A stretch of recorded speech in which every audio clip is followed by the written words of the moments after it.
All right. Good evening, ladies and gentlemen. Welcome to this week's edition of Roundabout Sports, presented by Filthy Games Room, located in St. Charles, Missouri, as well as Interstate 70 Sports Media, where our passion is our profession. Thank you so much. It is Wednesday, May 15th, 2024. I hope all the mothers out there had a fantastic Mother's Day this past weekend. I'm Jeremy Karp alongside Ryan K. Boman of I-70, as well as Total Apex Sports and Heavy.com. Hey, how's it going tonight, Jeremy? It's going all right, Ryan. How are you doing, buddy? Doing very well. Like you, I'm staying very busy these days during this Cardinal baseball season. Exactly. And the first thing I want to throw out there for the Cardinals is the fact that tonight they'll be playing the Angels. Lance Lynn hits the mound. This will be their chance yet again to get their first sweep of the season. First game of the series, the Cardinals had a massive offensive surge and came back. Second game, Angels came back, but the Cardinals retook the lead and held on. Where are we at now as far as, this team, because the Cardinals have the third worst record in the National League, and yet they're just 2.5 games out of a wild card spot. So what is going on with this team right now, Ryan? Well, I think they're catching a little bit of lightning in a bottle right now, and they are hitting finally. We've even seen, someone like Burleson kind of bailed them out last night. And, it's just sort of, it just seems to be right now they're finally picking up the pace at the plate. It's kind of odd, and I'll throw this back at you, but it seem strange that the offense is clicking with Matt Carpenter batting leadoff?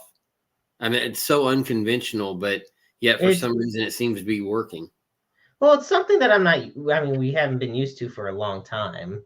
And I don't know if it's the veteran presence on the team, the familiarity with having Carpenter on the team, but somehow, there's just an offensive spark when he's out there.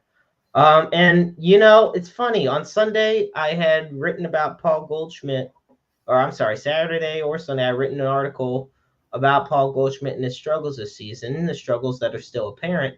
And yet, this series against the Angels, he's done very, very steady. He's been very good. Hit his third home run of the season. Arenado's hit his third home run of the season. So the Cardinals offense, and I want to give a big shout out, especially to the Cardinal bullpen. Because last night, Sonny Gray, he got 9 strikeouts in 6 innings, but he allowed 5 runs on 8 hits, which was very un-Sonny Gray-like. It is not something we're very used to seeing from Sonny Gray, performance-wise. But Jojo Romero. In the background, my cat just decided to make a cameo appearance. That's fine. My cat's done the same thing. And now he's here. He's Jojo Romero comes in, does his job. Even though there was a lot of close calls on that, he had the bases loaded. He had a full count to 5 straight batters, but he got out of the jam. Ryan Helsley comes in, straight up shuts down the Angels. So Cardinals have won every game that Ryan Helsley's pitched in. So Helsley looks fantastic. I mean, but at the same time, you wonder, is that just, again, that he's eventually going to be trade bait for an actual contender? I really, honestly, I know that they're playing well the last few games. I guess they won 3 in a row now. And it's, it's nice to see them playing well. But I just think over the course of a 162 game schedule, they don't have a chance to be a contender. They don't have a chance to make the playoffs. I don't think that they even grab a wild card. And there's nothing about this team that makes me think they're going to catch fire and suddenly be, in the mix of things. But again, hey, if they prove me wrong, I'll be happy. I'm a Cardinal fan, so I want to see that. But there's nothing wrong. Right now, I just don't see it. even when they've won, they've been kind of flat victories. So I don't know. It just seems like a team that doesn't have a lot of spark right now. And maybe they get one. Maybe they get Tommy Edman back, or they get a couple of the guys back from injury. And that's another issue that I think has really hurt them a lot, is the fact that they've never really had their entire team, this season at all. They've never had Tommy Edman. They've never had all four of their outfielders all healthy at the same time. They've never really had any of their actual starting rotation healthy at the same time, because, they recently just lost Steven Matz. And, it's honestly, it's been kind of a train wreck that isn't actually anybody's fault. You just got guys that keep going down with injuries. And then on top of it, you have some veteran players that struggled early. And, you just wonder how long is it going to go if it comes June 15th, let's say, and they're in last place and they're far out of the wild card spot. Do they start selling some of the veteran players off? I was going to say, when the trade deadline hits this summer, we're going to definitely see what the Cardinals are going to think about doing. Right now, I look at the Cardinals and I say there's a lot of talent on the team. The injury bug has affected them in more ways than one already. We're just in the middle of May. Right now, the biggest question mark with the Cardinals is the leadership. In my opinion, it's about Ali. It's about, Turner Ward. It's about Mozeliak. And hell, at this point, it's even about the DeWitt family. These are big question marks. I think the Cardinals being on a 3-game win streak is very relieving to see, because it hasn't happened this year. And like I said, right now they're on the verge of trying to go for their first sweep of the season. And so we will see how that plays out. But and Central isn't that strong of a division either. I mean, right now, the Brewers 26-17, Cubs are 24-19, and then the rest of the teams in the division, the Pirates, Cardinals, and Reds, are all below 500. What's staggering to me, the Cardinals are 6-11 at home this year. That is very un-Cardinal-like, to actually be rough at Busch Stadium the way they did. And that's relevant because after they wrap up this series on the West Coast, they come home for 9 games against Boston, Baltimore, and then the Cubs. So yeah, I look at it like this: if they go 6-3 on that homestand, then hey, we're talking about there's a chance they're back in this thing, and maybe everything we kind of start from scratch. But if they go 3-6, then at home, and as you mentioned, they've already played poorly at home to start the season already. Then you start thinking about, well, maybe this season's a wash. Because I think this 9-game homestand is going to say a lot about what their prospects are for the rest of the season. Right. And, I look at the Cardinals, they're 12-13 on the road this season. And, it's a 9-game homestand. You get them at 6-3. Say they win tonight against the Angels, and they win the next 6, or they win 6 out of the next 9. Yeah. Okay. So that's already, you're at 25 wins. You'd be 25-27. I mean, like you said, right then there, you're back into it, Yeah. I mean, obviously pending how the Brewers and Cubs do, but you're still, I mean, look at that. You got a crucial 3-game series against the Cubs. You thankfully avoided a sweep against the Brewers. So there is a lot of factors that go into this. I mean, yeah, if you think about it, if they go 7-2 and they sweep the Cubs, then you're talking about you're right back in it in the division as well. I mean, you're back in in the hunt for second place, at least in the NL Central. So, I mean, this is a kind of, in my mind, it's a very crucial homestand as crucial as they can be in the middle of May. Yeah, it's an absolutely crucial homestand. Early on, and they keep in mind they have to do this without arguably their best hitter so far, Wilson Contreras. The one guy that was very efficient and consistent, who's out till he's hoping to be back by the All-Star break, but he might not be back till August. Can the Cardinals hang in there by August if Wilson Contreras is not back yet? Yeah, and that's the crazy thing about it is that last year, they kind of he's had the issues with some of the pitchers not wanting to deal with him behind the plate, and that's when they moved him to the DH spot and all this stuff. But at the end of the day, he's your starting catcher, and also he was one of the most consistent bats when the Cardinals were struggling early in the season. So right now, and as much as I love Herrera, I think that he's got a really big upside. I just right now I don't see him as that's a void in my opinion. I think Herrera has the chance to be a great starting catcher at some point in the major leagues, but just not right now. Right. And I've said it before, the starting pitching for the Cardinals, for the most part, has been pretty solid. I think when you enter a season with a bunch of guys with the average age of about 37 years old, and I'm not exaggerating that either. 34, you are exaggerating, Jeremy. I'm not exaggerating a thing. 34 is the actual age. Okay. Average age is the original 5 guys in the rotation. I know because everybody hammered me about that whenever I wrote about how old the guys were. But it is, yeah. They average around 30. Kyle Gibson is 30. All right, fine, 34. Nevertheless, it feels like Sonny Gray's average age of.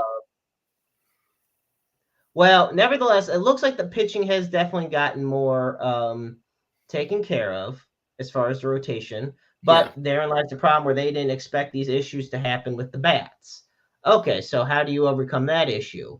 I mean, do the Cardinals pursue any?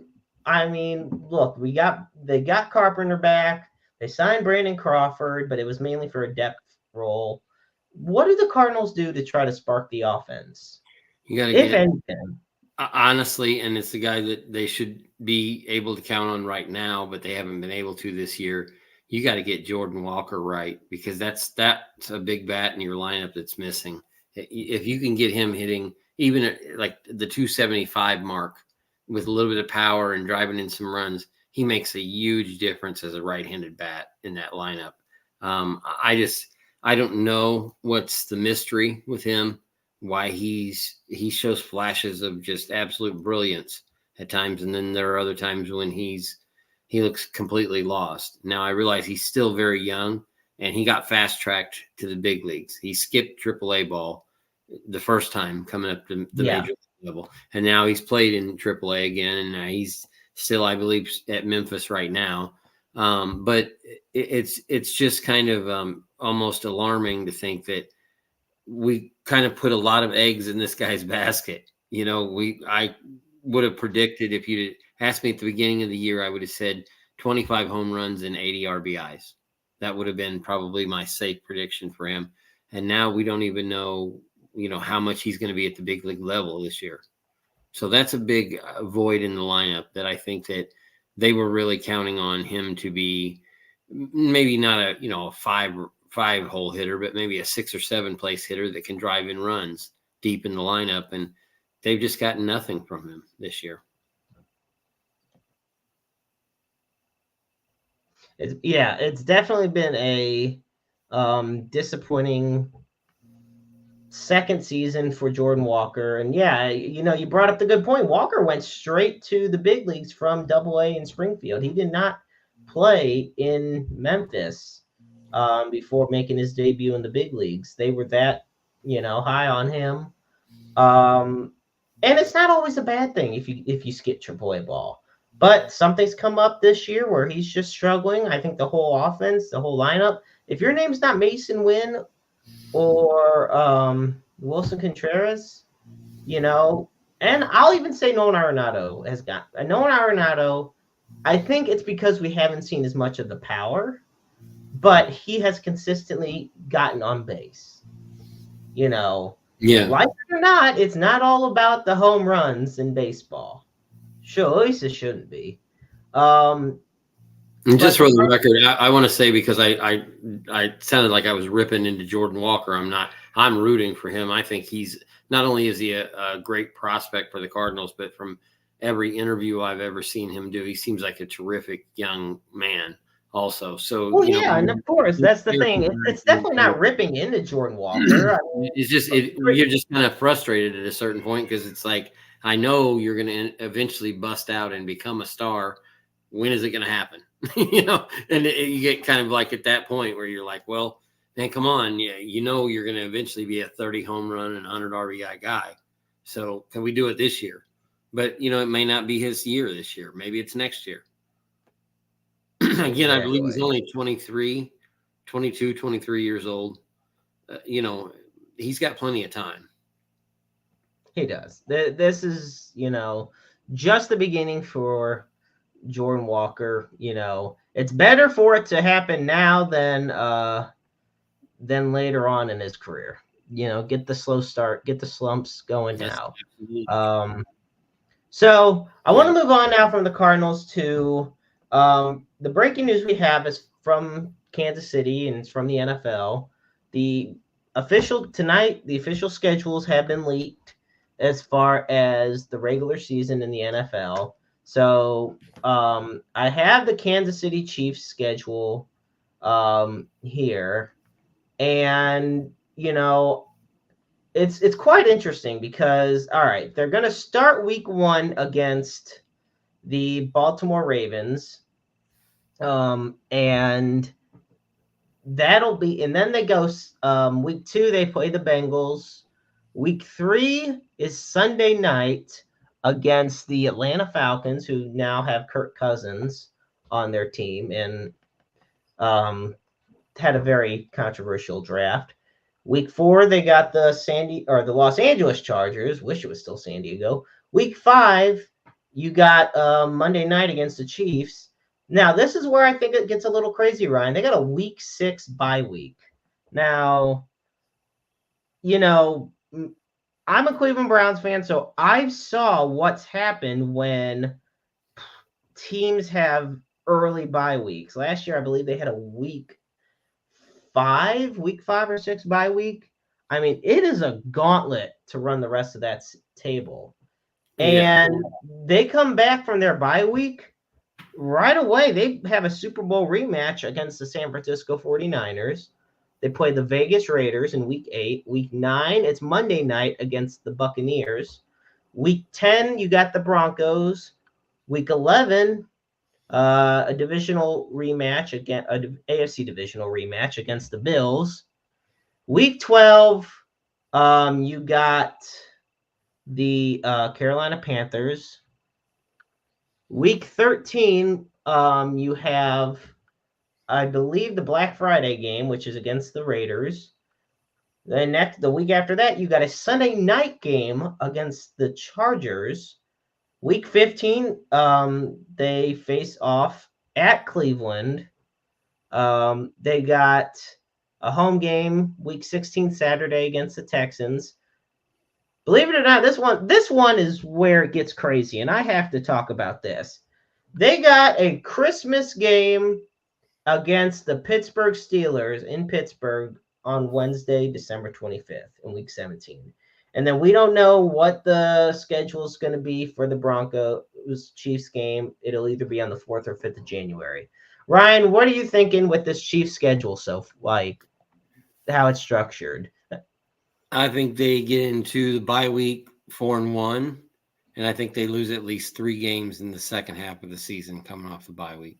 And the Pittsburgh Christmas game is one. I think the I think the Raiders game might jump up and bite them, and it wouldn't shock me to see the Texans pull up an upset at Arrowhead. Texans would be a very interesting one. Right now, I mean, I'm looking at the schedule. You know, I'm looking at about 12-5. I'm looking 12-5. At work, at best I see 13-4. At worst, I see 10-7. Um, you know, I think that I think honestly, what's crazy is that the Chiefs could very well lose Week 18 against the Broncos, but if for nothing else, the reason of them just not needing to win that game, not needing to play anyone, potentially resting starters. I do think the Texans. I do see the Texans upsetting the Chiefs. Cleveland, December 15th, the Week 15 game's a toss up. I mean, Super Bowl rematch in San Francisco, that's going to be an interesting one. I look at the Bengals. I think the Chiefs take care of the Bengals. I don't see the Bengals as a threat this year. Yeah, I think Cincinnati, their window is starting to close. I mean, they had their kind of shot at getting into the big game and maybe stealing a Super Bowl at some point, but I think they're going to have to retool. Obviously, they've got a great quarterback, but they're going to have to obviously put some stuff around him as well. And so here's the stat I wanted to pull up, and I have it here where the most primetime games. So we got the Jets, Niners, and Cowboys have 6 primetime games this season. The Chiefs, Bills, Packers, Lions, Bengals, Ravens, Eagles, Dolphins, and Rams have 5. Texans, Steelers, Bucks, Seahawks, Falcons, and Cleveland have 4. Giants, Bears, Chargers, and Saints have 3. Vikings, Raiders, Commanders, Broncos, and Jags have 2. Colts, Patriots, Cardinals, and Tennessee each have 1. And then the only team without a primetime game this year is the very own Carolina Panthers. I do find some humor in that. I mean, it's sad for the sake of Panthers fans, but I do find a little bit humor, because they were doing this thing where they try to give every team at least one primetime game, and what happens? They don't get a primetime game. The Chiefs have 5, deservedly so. I look at the AFC. I want to first say the thing about the Bengals. I think their window is closed mainly because look at the division they're in. They're in the toughest division in the NFL. The top 3 teams as far as strength of schedule are AFC North teams: the Browns, Ravens, and Steelers. All 3 of those teams made the playoffs last year. Ravens made it to the AFC title game. They got a 2-time MVP winning quarterback on their team. And look, the Ravens had a pretty good draft as well. I will say, though, the Chiefs made one of the biggest steals of the draft, and that was getting Xavier Worthy from Texas. I think drafting him, especially given the light of what's happening with Rashee Rice, who continues to find ways to get into trouble. Allegedly, officially, the jury's still out on the nightclub incident. But I look at where the Chiefs stand. They brought a lot of key guys back. They bring in Worthy. MVS ends up signing with the Bills. We don't know what's going to happen with Rice. He's going to be suspended at least half the season from what it sounds like. But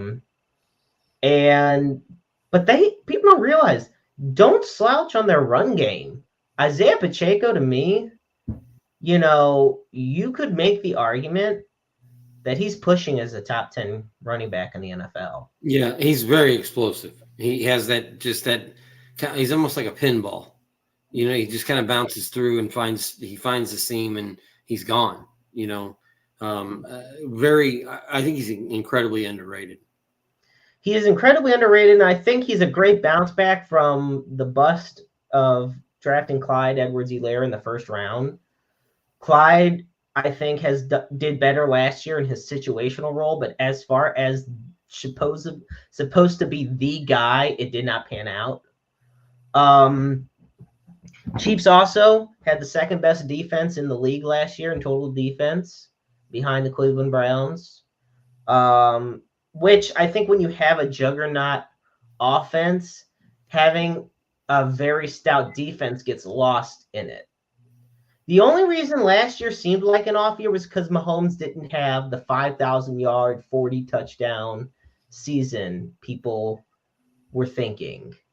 And, you know, when you have the receivers that he had, you know, and a lot of injuries and a reshuffled offensive line, you know, but even your cat's saying the same thing I am. Yeah, I know. So, he feels the need to make a cameo on the show, and I apologize. Well, we didn't. No, there is nothing to apologize for. We love animals, so it's totally fine. He's been in and out of my office a few times. He's like curious, I think, of like what's going on. No, you're good. Look, so the way I see it, Chiefs are still the team to beat. They're the 2-time defending champs. You know, the AFC runs through Arrowhead. But, and this is something we'll be talking about over the coming months, you know, let alone the coming weeks.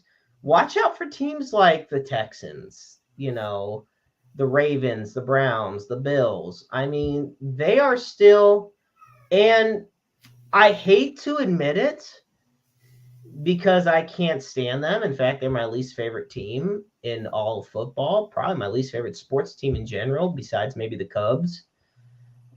Pittsburgh Steelers did a lot of shuffling around. You know, they got Russell Wilson and Justin Fields as their starting quarterback and backup quarterback. Look, I think Chicago made a mistake by drafting Caleb Williams. I thought they should have kept Justin Fields and built around him. But if Justin Fields somehow finds a way to thrive in Pittsburgh, more power to him. But there's a reason Mike Tomlin turned a team that started 2-5 and made the playoffs.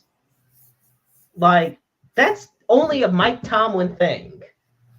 Especially in the toughest division in football. Especially when you have to face the teams that they did. And, Ryan, I want your thoughts on this. What do you think about the Jets heading into 2024? You know, I think it's going to be a very, very weird season for them because, first of all, there's going to be speculation. Is this Aaron Rodgers, Super Bowl or bust? Is he Super Bowl or retirement? Or maybe win the Super Bowl and retire at the end. He's going to be the focal point of it. He's going to be the main story, unfortunately, because quite frankly, he's also said a lot of meat-headed things, publicly and stuff that probably he shouldn't even delve into as an NFL player.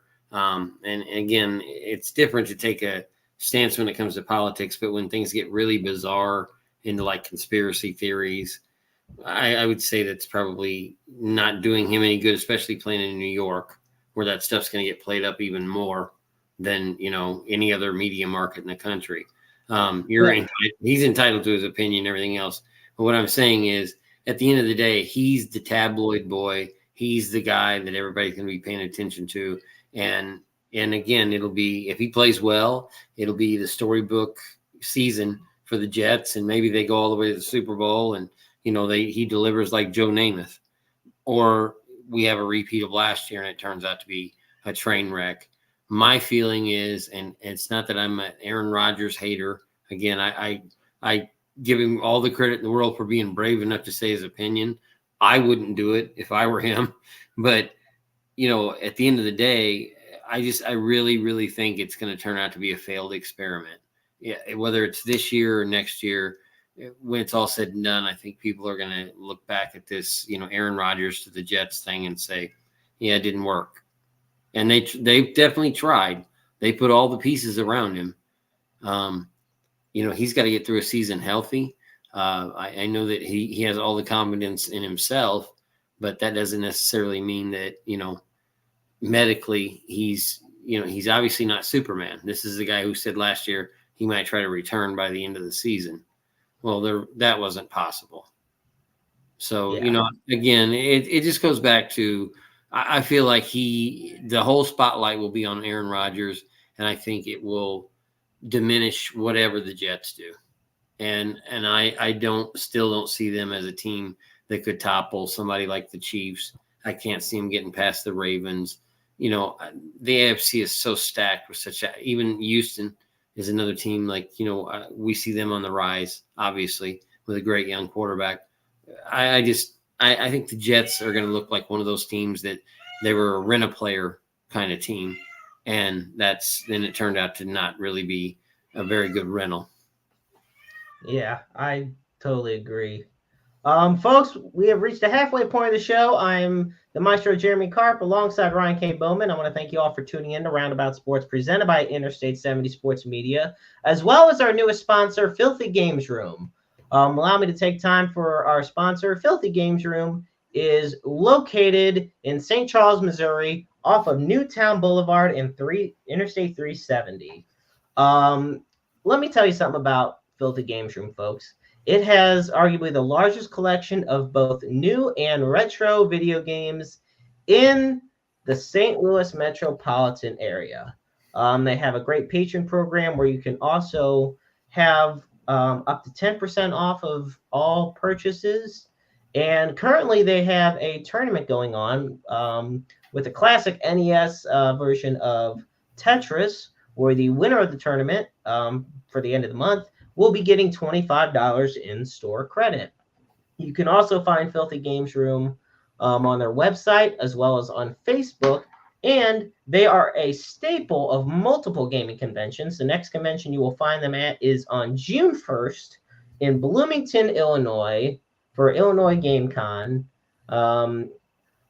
Aiming to be out there as well, but I know Filthy Games Room, led by Ben Bizzle as well as Scott and Isaac and Ari, all fantastic people, dear friends. So definitely be sure to check out Filthy Games Room. But they accept buys, sells, and trades. Very negotiable. Be sure to be a part of their patron program. They're open Wednesday through Saturday, 12 to 8 p.m. With that, once again, folks, we are back here on Roundabout Sports.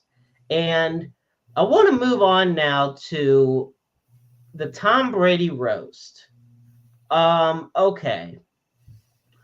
So Tom Brady's come out and said, now, first off, remember how hyped Tom Brady was? Wait a second. Before you start this, now I have to tell you, the first thing my wife and I are going to watch tonight, because she hasn't been off any night for the last week, the first thing we're going to watch when I get done with you this evening is the Tom Brady roast. So I have been waiting to watch it with my wife. So don't spoil too much of it for me, my friend. So I'm not going to spoil specifics, but I'm just going to say I can make this a no spoil topic of conversation by wrapping it around what Tom Brady came out and said today. He said, quote, it's not something he would do again because he didn't like how it affected his kids or his family. I guess basically what Tom Brady is saying is that he didn't realize what he was getting himself into when he went and did this roast. And I'm over here saying to myself, well, the thing of it is called a roast. There is a reason. It's been like this for decades, since the 60s, Friars at the Friars Club, the Dean Martin club variety roasts or celebrity roasts, I'm sorry. Even at AFI Lifetime Achievement Awards, they do roasts and stuff there for the recipients. I mean, it's just how it now with Comedy Central, although this one was, I believe, on Netflix. Netflix, yeah, it's on Netflix. And it was considered the greatest. I mean, it was titled the greatest roast of all time. This is my thing. When you go into a roast, it's no holds barred, especially if you're on a streaming platform with no censorship guidelines. That's, you can't get more blunt than that. Like, Ryan, help me out here. Throw me a bone. Tell me why all of a sudden now Tom Brady, who was all for this, and you're going to look back on this conversation we're having and what I'm saying when you and your wife are done watching the roast, and you're going to say, wow, he really did get annoyed and felt kind of wrong about it. Well, But I would guess say what? this. First of all, shout out to, I know that one of St. Louis's finest, Miss Nikki Glazer, was on the roast, I believe. So Yes, she we got to was. give a shout out to her because she's brilliant and hilarious. But no, I mean, come on, dude, you've never seen a roast before. I mean, he doesn't know what he's getting into. What is he talking about? He didn't know what he was getting into. It's a roast. You don't know who these I'm sure he had to have approved the people that were on the panel, right? Yes. So he didn't know who they were. He's not going in there completely blind. So they made some jokes about him and his wife, his ex-wife. You know what, dude? You're a football player. You're supposed to be the greatest football player of all time. Put on a jockstrap, dude. That's the way I look at it. I mean, I'm sorry. If you didn't want that, then don't agree to do a roast. Don't take their money, because I'm sure he got paid for it. Don't take their money. Absolutely. Don't take their money to do the roast. Then I'm sure he got. God, maybe he might have gotten $1 million, let's say, for that one night, or $500,000, let's say. Who knows? Whatever it was, I'm sure it was far into the six figures. They offered him money, he took it, and then he had to take what comes with it. That's part of being on a roast. I mean, it's taking your licks. You got to understand. I mean, look, probably my all-time favorite comedian is the late great Don Rickles. Go on YouTube and watch Don Rickles roasting celebrities in the 1960s and 70s, and some of the humor that was said then. And keep in mind, they all had it in good fun. Or the old clips of him on the Johnny Carson show. Or on Johnny Carson, and making fun of Ed Man drinking, and Johnny having multiple marriages. Like, I mean, they took real life stuff, and it's just really, and what I always said is, and I've said this about, I guess because I played sports growing up, and you're in the locker room and stuff, and guys, you always mess with each other. It's not like a personal thing, and we always just say, hey, I'm just busting your balls. I'm just busting your balls, man. And they were just busting Brady's balls a little bit. So what? He's been the golden boy for 25 years now. So once in a while, you step in a mud puddle, bro. Sorry. I mean, your life, I mean, I don't know what next. So my close friends go in there and throw flowers and candy around. My close friends have been giving me shit for probably close 15, 20 years now. And the thing of it is, I still love them to death. I always will love them to death. The only reason I overreact to some of what they say at the spurt of the moment is just because, my anxiety and my brain's basically just like, screw this. We're going on an emotional rampage. But the reality of it is, they are just jokes. And yes, jokes can go too far. We're not here, folks, saying that no joke could ever go too far. Believe me, there are some things that you just can't say. But I do want to point out this, that from the reports I read, Brady said, I don't want you to talk about my kids. And nobody did. Right. And that's fine. That's his marriage hurt his kids. Well, no, he didn't say anything about not telling any jokes about his ex-wife. I mean, at some point, what are you going to tell? That's a requirement in a roast, though, like to talk about your ex-wife. Like, if especially given the circumstances of how it all happened, it wasn't like, look, let's face it, Ryan, he chose football over his wife. Let's be real. And, whether people will support that or not support it, that ain't our fight. All I'm saying is, if he does that, makes that choice, and if the marriage wasn't working out anyway, and comedians and celebrities and athletes find a way to poke fun at it, well, then by God, poke fun at it. Like there's just that line you don't cross, and the line was don't make fun of his kids. And like you said, from all intent and from what it seemed from watching it, there wasn't anything about the kids. And it's like, okay, well, we followed the guideline you gave us. You can't just be like, here, make a roast. This is going to sound like this is a weird reference, but it's like on Family Guy. There was an episode where Peter wanted to have his friends roast him. So, Quagmire, Joe, Cleveland, all of them were roasting him. And he cried, went and got new friends. He got offended. Like, I don't know. It drives me nuts. Here's the way I look at it. Here's the way I look at Tom Brady. He's a multimillionaire. He's world famous, and he's a handsome guy who will never ever be alone. He'll always be surrounded by beautiful women. So to hell with him. To hell with him. I don't feel sorry for him about anything. Yeah. I mean, he's going to live a lavish life, like I said, surrounded by supermodels forever. So, one night out of his life that he got humiliated a little bit. You forgot one other thing. You forgot he's also he's going to be, he immediately retires and jumps in, taking place, Greg Olson's place as a lead Fox broadcaster.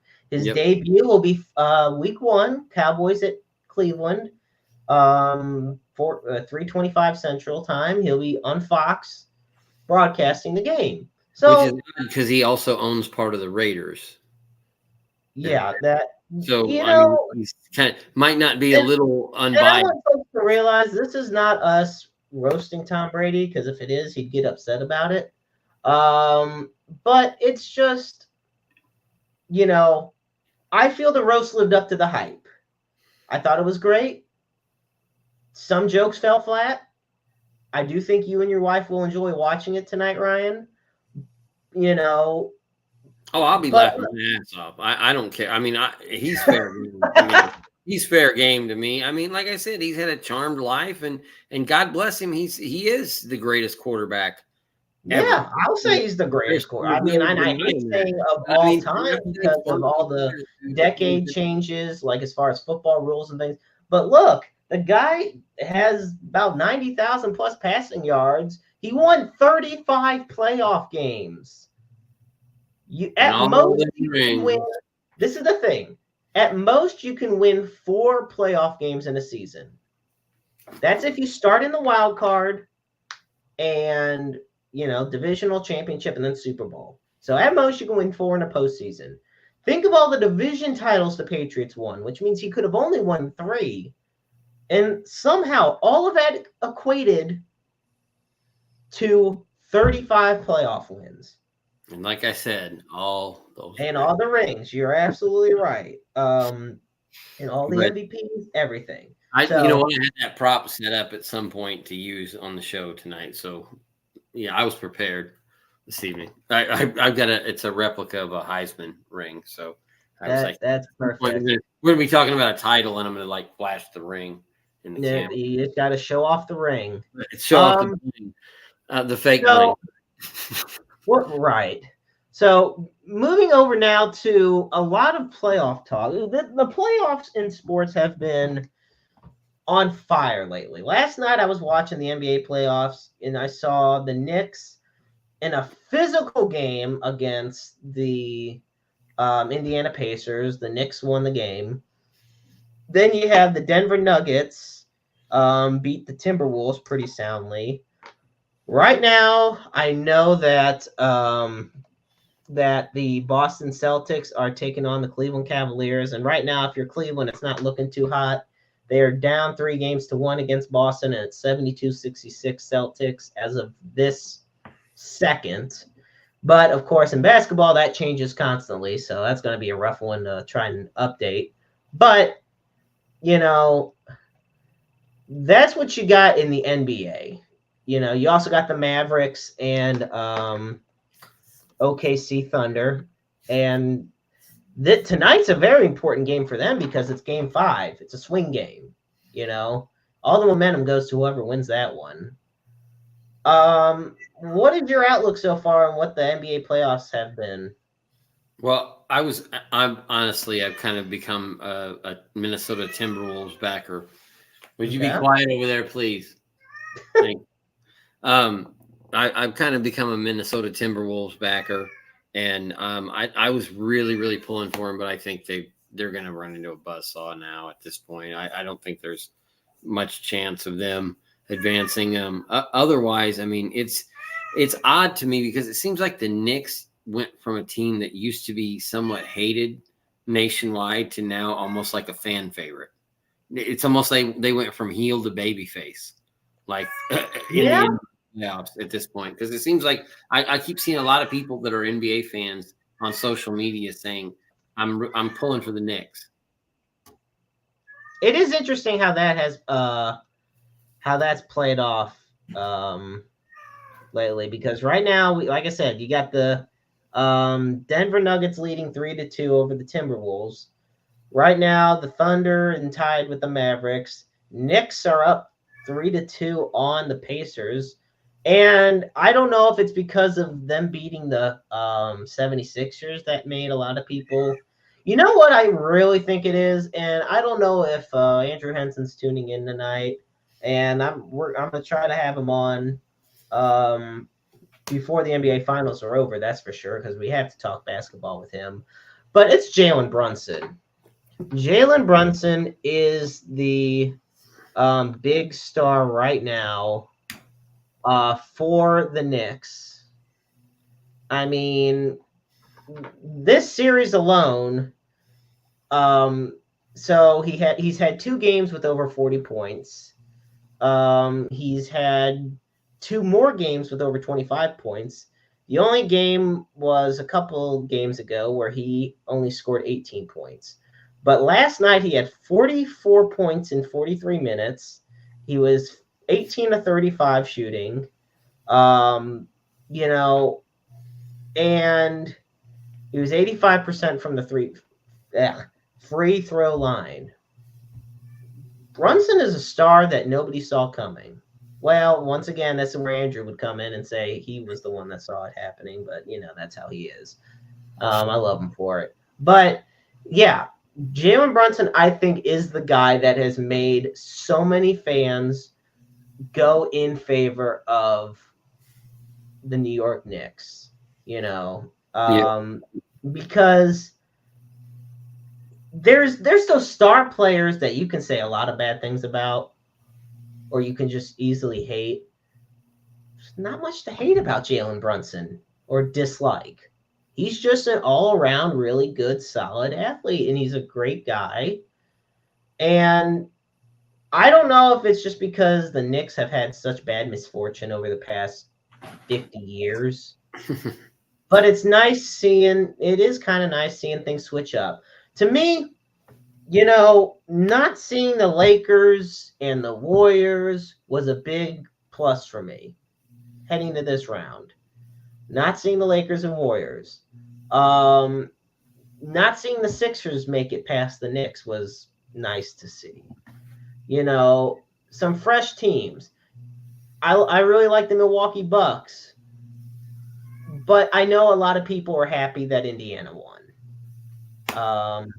People are happy that Cleveland advanced to the second round against the Orlando Magic.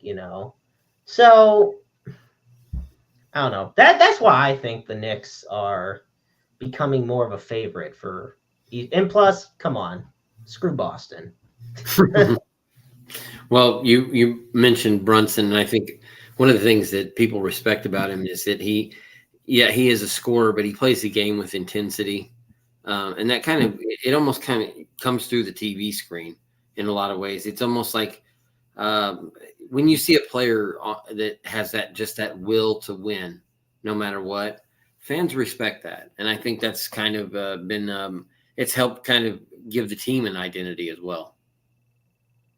Yeah, I definitely think it has as well. Oh, here, this is from the Night Owl himself. Renee from the Wrestle Talk podcast, which you can tune into every Tuesday night on Facebook, X, and YouTube. So the Night Owl says, quote, as a Heat fan, I'd love to hate Brunson, but him and the rest of the Nova Knicks are fun to watch. I mean, that basically sums it up how a lot of people are feeling about him. There's just some fun camaraderie about the team. And if anybody tuned into the full game last night between the Pacers and New York, it was a physical one. Something that you don't hear much of when it comes to basketball, but yeah, a lot of people really enjoyed it. I So. will admit I was a Knicks hater since the '80s, but I kind of have been enjoying seeing this little run they're on, and again, you got a talented player that's leading the way. That becomes a story. To me, I think one of the greatest things about the NBA, and especially in the postseason, is it becomes more. It's not about wins and losses as much as it's kind of the storybook finish to how you get there. Right. And of course, we saw a lot of that in the 80s and 90s and all that. But, we're seeing it a lot now these days as well with some of the modern kind of dynasties that we're seeing built in the NBA. And, obviously we had all the years where Golden State dominated for so long. Now it seems like it's almost open season for a lot of different teams to take a shot at the title. Well, yeah, and that's the thing. I think what's happening is almost we're on the verge of seeing a changing of the guard where a lot of teams are starting to make their way, switch things up. So no, and it's something I look forward to. You almost kind of want to say same thing about the NHL, which is what I want to segue into next, because look, I mean, right now, yesterday the Oilers beat the Canucks, tied it up. We got a great series going on between those two Canadian teams. And keep in mind, this is crazy. Look, I said it before the show. I'll be 29 in a few weeks. I have never witnessed a Canadian team win the Stanley Cup. Lord Stanley's Trophy, arguably the most prestigious title and championship and trophy in sports. I've never seen a Canadian team win, because the last time it happened was the 92-93 with the Canadians. I'm pulling for whatever team wins that series. I'm just saying it right now. Whoever wins the Canucks Oilers series is the team I'm going for. Boston, I give them credit. They stayed alive. They avoided being eliminated by the Panthers yesterday. So that series, I believe, is going to Game 6. And right now I look at how the rest of the Stanley Cup playoffs are playing out. Dallas is up 3-1 on Colorado, and the Rangers are up 3-2 on the Carolina Hurricanes. So you got 1 Game 5, 2 Game 6s, or you got 2 Game 5s and 2 Game 6s. Who's your favorite coming out for the NHL?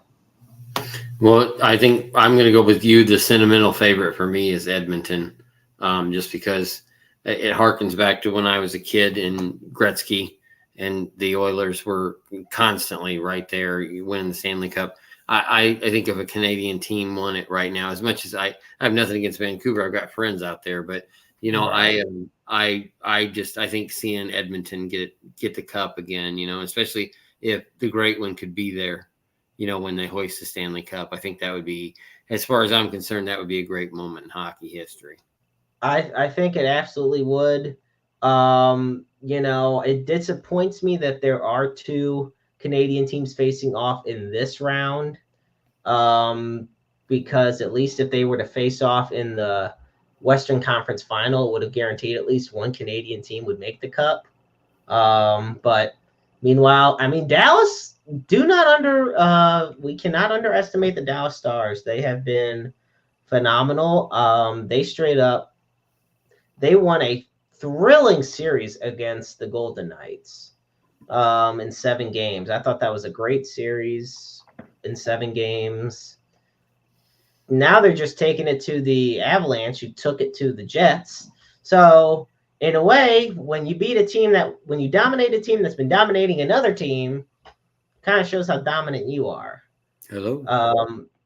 And like I said, Florida, from people I've talked to, Florida seems to be an overwhelming fan favorite in the in the Eastern Conference. But as far as favorite overall goes, I think a lot of people are also saying the New York Rangers. Well, I mean, what I said was probably a pipe dream. I don't know if either one of the Canadian teams, has the chance to actually win the cup. I mean, once they get to the finals.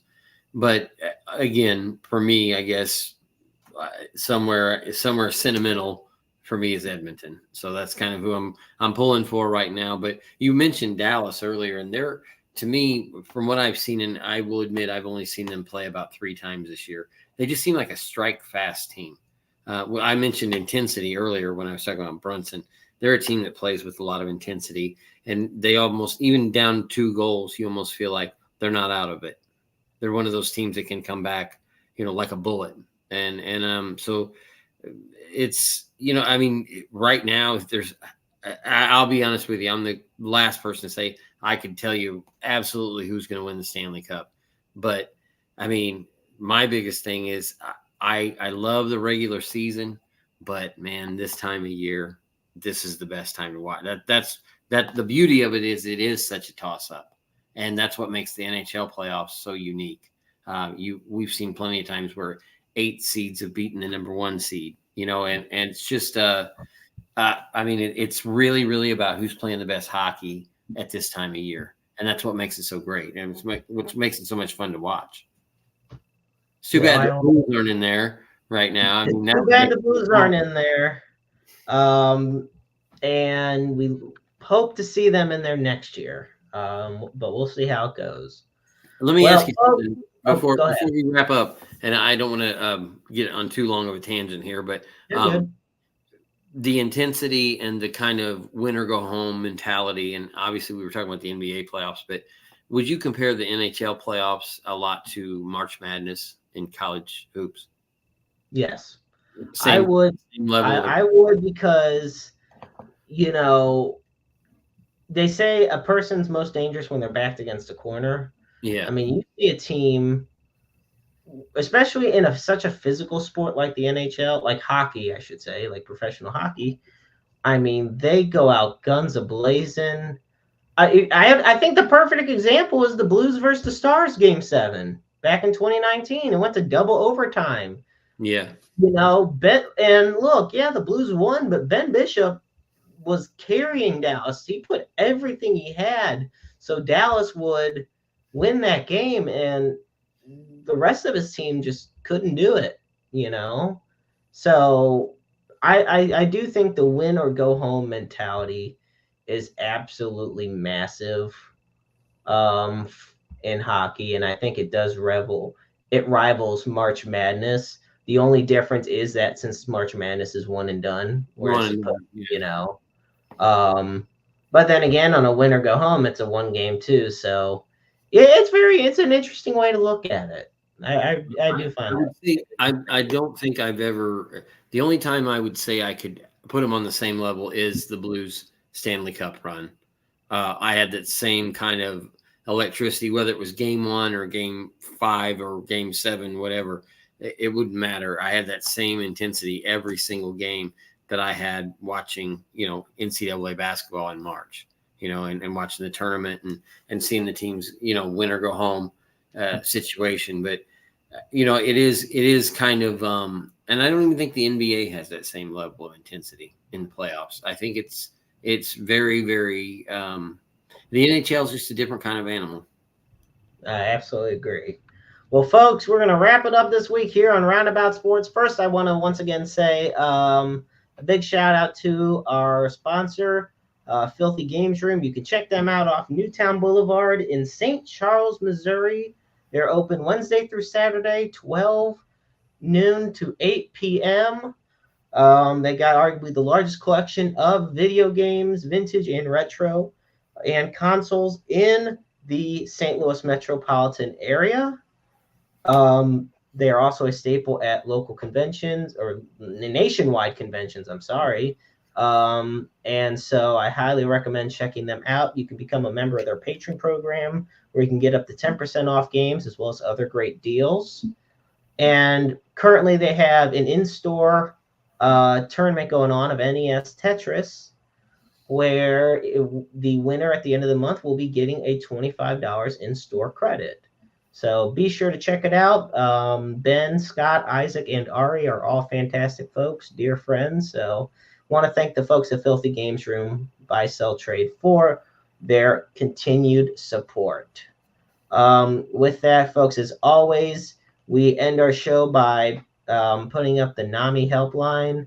NAMI's the National Alliance on Mental Illness, and it is the nation's largest grassroots mental health organization dedicating to themselves to building better lives for those who struggle. The phone number is 1-800-950-NAMI, 1-800-950-NAMI. And of course, we put the Suicide and Crisis Lifeline at the bottom of our screen, but for those that are tuning into the audio versions, it is at 988. The line is open 24/7, 365, 366 on leap years. Understand that you're never alone in this world. There's always somebody out there that loves you and cares about you and wants you to be the very best person you can be and thrive in this world. We all go through struggles every day, but that does not mean we need to go through them alone. Be sure to check out Roundabout Sports and Interstate 70 Sports Media on Facebook, on X, on YouTube, and interstate70sports.media. And be sure to check out some of Ryan Bowman's work on heavy.com and totalapexsports.com as well. So once again, folks, thank you so much for tuning in this week. We'll catch you next week with Bob Underwood. I'm the Maestro Jeremy Karp, and he is Ryan K. Bowman. And remember, life is a book full of empty pages just waiting to be written in. Make your lives worth reading.